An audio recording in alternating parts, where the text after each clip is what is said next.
Romulan, the Deradix-class Warbird, is a gargantuan battleship and may well have been the largest warship of all the Alpha Quadrant powers in the late 24th century, dwarfing anything that the Federation, Klingons, Cardassians, or others have built.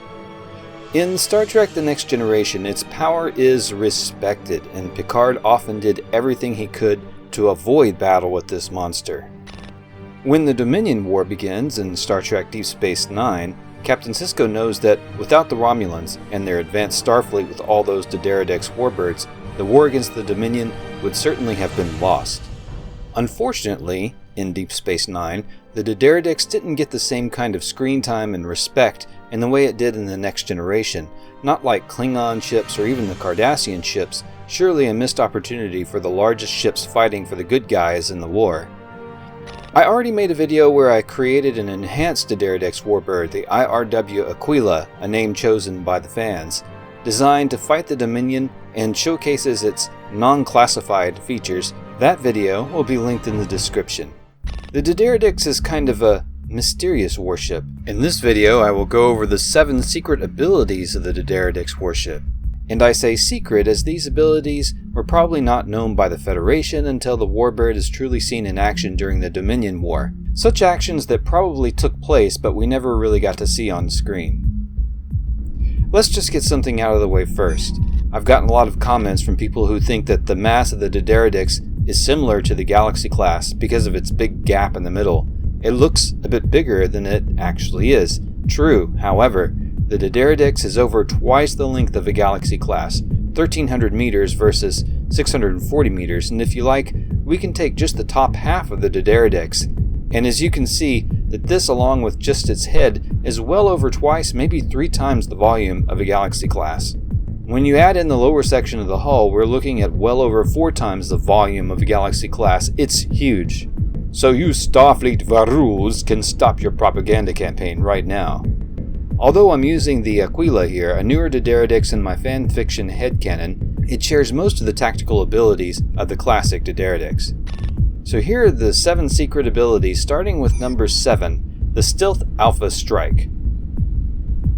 This is a tactic that utilizes the cloaking device. The idea is to maneuver into a good position while cloaked, preferably somewhere relative to a target where the target cannot fight back with its most powerful weapons. This gives the commander a chance to study the target and plan his or her attack. When the time is right, the Deradix accelerates, decloaks, and fires all of its forward weapons. This includes disruptor arrays, photon torpedoes, and even plasma torpedoes. Unless the objective is outright destruction of the enemy ship, a popular target is the enemy ship's engines or power systems, which would prevent a response from the enemy. Since the Warbird is at speed and not that maneuverable, it would then pass the enemy ship and then unload all of its aft weapons. If the enemy can respond at all after this shock and awe barrage, the Deradix would have already flown some distance away from the target, perhaps even out of some weapons ranges. The Warbird is then free to cloak and set up a second attack, or it could turn around and brawl it out if the Romulans think they can finish off their enemy. This is just one of many possible tactics a cloaking device allows. If you think of others, feel free to share them in the comments. Number 6. Tactical Tractor Beams. I must admit, one of the great weaknesses of the Deradix is that it's too big to be all that maneuverable. This is an important weakness because nimbler or smaller ships can maneuver and concentrate fire on the most vulnerable shield arcs of the ship. One thing that helps prevent this are tractor beams, to slow these smaller ships and prevent them from attacking the Deradix's flanks. These tractor beams do have limits though. The Deradix has yet another counter to this weakness. Number 5. Fighter Bays. The original concept design of the Warbird by Andrew Probert is intended to carry many support ships in these massive hangars. You can even fit up to a small Romulan scout ship inside these hangar bays. In my headcanon, the fighters are launched from these 12 tubes powered by launch catapults. A number of different strike craft could be used here, some for protecting the Romulan ships, others for attacking other large capital ships. Number 4. Precision Targeting Disruptor Arrays. Unlike the Romulans, the Dominion has many ships like the Scarab-class attack ships that can swarm and overwhelm larger targets.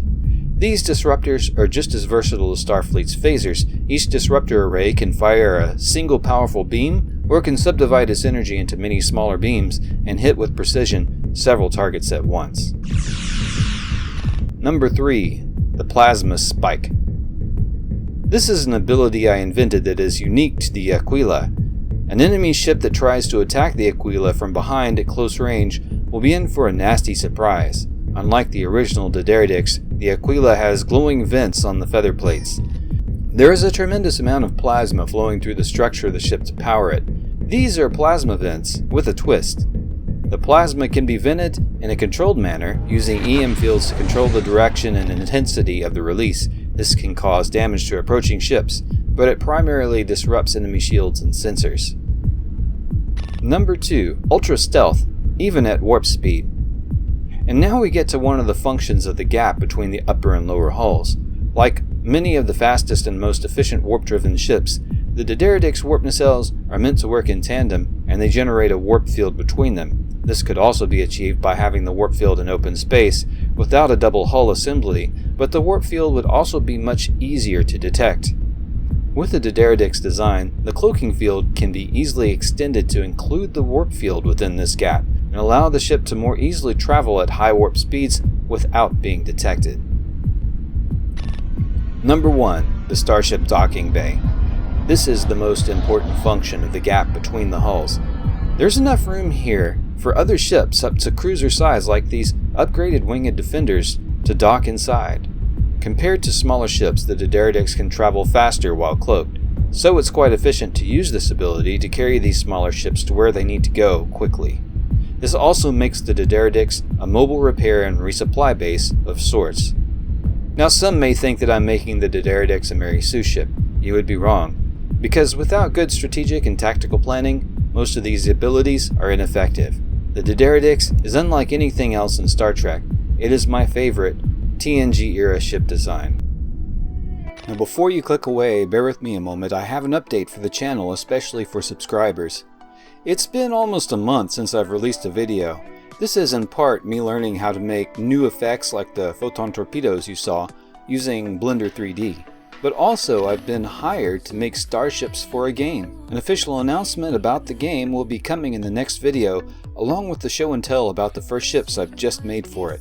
This is an older game that has been running online for years, and it has a dedicated cult following. It's just in need of a 3D modeling and ship design overhaul. A few who follow my community postings have already guessed which game it is. Subscribe to see updates there, as I often post a lot of animated GIFs there. This is actually going to creatively free this channel up, as I can worry less about getting views and just produce more content I'm truly passionate about.